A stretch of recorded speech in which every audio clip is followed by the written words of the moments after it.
Hello my lovely YouTube family, কেমন আছো তোমরা সবাই? আশা করি খুব খুব খুব ভালো আছো। আমিও ভালো আছি।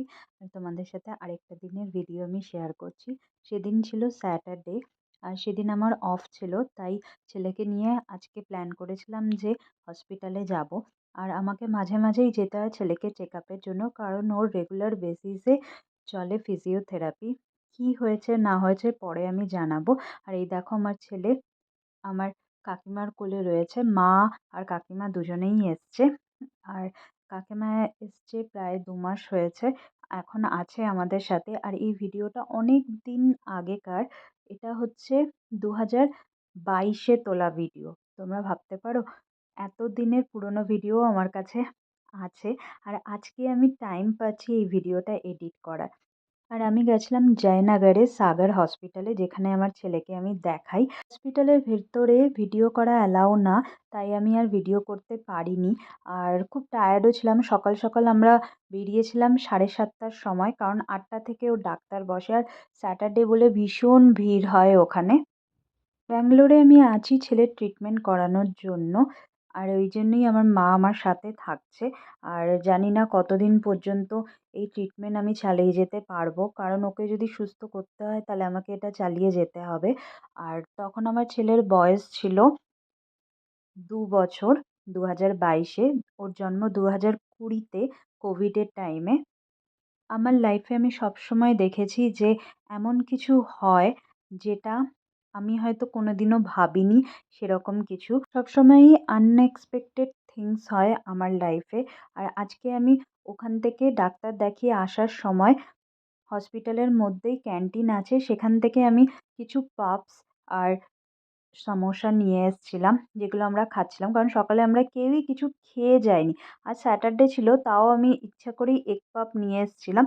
কারণ এই যে রেস্টুরেন্টটা আছে হসপিটালের মধ্যে, সেটার খাবার কোয়ালিটি ভীষণ ভালো। হ্যাঁ, কস্টলি, বলবো না যে কস্টলি নয়, সেটা নয়, কিন্তু খাবারের কোয়ালিটি বেশ ভালো। তাই আমি ওখানে গেলেই আইদার আমরা ওখানে বসে কিছু খেয়ে আসি, না হলে নিয়ে আসি। আর আসার পর আজ ব্রেকফাস্টে আর কিছু বানানো হয়নি, কারণ আমরা এসেছিলাম প্রায় 12টার সময়। তখন আর কি ব্রেকফাস্ট বানাবো? আর ওই জন্যই আমি ওখানে রেস্টুরেন্ট থেকে ওই সামোসা আর পাফ নিয়ে আসলাম। আর এখানে ব্যাঙ্গালোরে বেশ ভালো পাফ পাওয়া যায়। আর এই যে রেস্টুরেন্টটা আছে, এখানে তো বেশ ভালো খাবার পাওয়া যায়। শুধু পাফ না, স্যান্ডউইচ আরও অনেক কিছু পাওয়া যায়। তো আমি গেলেই ওখান থেকে আইদার খেয়ে আসি, নয়তো নিয়ে আসি। আমার ব্যাঙ্গালোরে আসার পর খুব একটা বাজে হ্যাবিট হয়ে গেছে, সেটা হচ্ছে চায়ের সাথে আমাকে কিছু ফ্রাইড কিছু খেতে হবে, তাহলে আমার বেশ ভালো লাগে। আর দেখো আজকে নিয়ে নিয়েছিলাম মুড়ুক্কু। মুড়ুক্কুটা খেতে বেশ ভালো লাগে, আর আমার ছেলেও দেখি খায়। একটু ক্রিস্পি টাইপের হয় ওই জন্য। আর বাড়িতে কোনোদিনও আমরা ট্রাই করিনি বানানোর জন্য, এটা কেনাই, দোকান থেকেই আমি কিনে নিয়ে এসেছিলাম। আর সকালে আমি ব্রেকফাস্টের পর আরাম করে বসে একটু রেস্ট নিচ্ছিলাম আর এই চা খাচ্ছিলাম। আজকে আমাদের ডাক্তারের ওখান থেকে আসতে অনেকটাই লেট হয়েছিল। 12টার পর আমরা এসেছিলাম। আর আসার পর ব্রেকফাস্ট করে তারপর আমি স্নান টান করে নিয়েছিলাম। আর মা এদিকে সমস্ত লাঞ্চের প্রিপারেশন করেছিল। আজকে লাঞ্চ সিম্পল মেনুই করা হয়েছিল, ডাল আর শাক ভাজা। এটাই ছিল আজকের আমাদের লাঞ্চ। আলু পোস্ত দিয়ে এই শাকটা খেতে আমার ভীষণ ভালো লাগে। তার সাথে ছিল প্লেন ডাল। আর খুব সিম্পল লাঞ্চ ছিল, কারণ এমনিতেই আজকে আমাদের লেট হয়েছিল আসতে।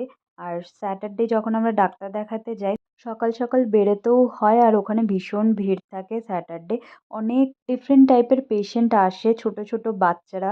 আমি যাই পেডিয়াট্রিক নিউরোলজিস্ট দেখানোর জন্য।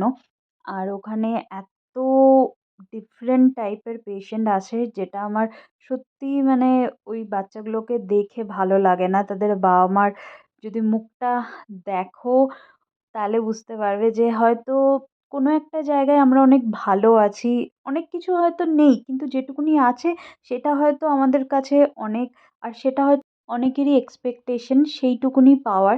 তাই যেটুকুনি আমরা পেয়েছি সেটাতেই খুশি থাকা আমার মনে হয় যে অনেক বেটার। এই 4টা বছরে এত ডাক্তার দেখিয়েছি আমি, তাই অনেক কিছু শিখেছিও। ভিডিওটা এখানেই শেষ করলাম। যেদিনে আমি বাড়ি থাকি সেদিন ট্রাই করি ওকে একটুখানি বিকেলবেলায় পার্কে নিয়ে আসার জন্য। ও ভালো এনজয় করে আমি থাকলে। আর ভিডিও কেমন লেগেছে অবশ্যই তোমরা কমেন্ট বক্সে জানিও।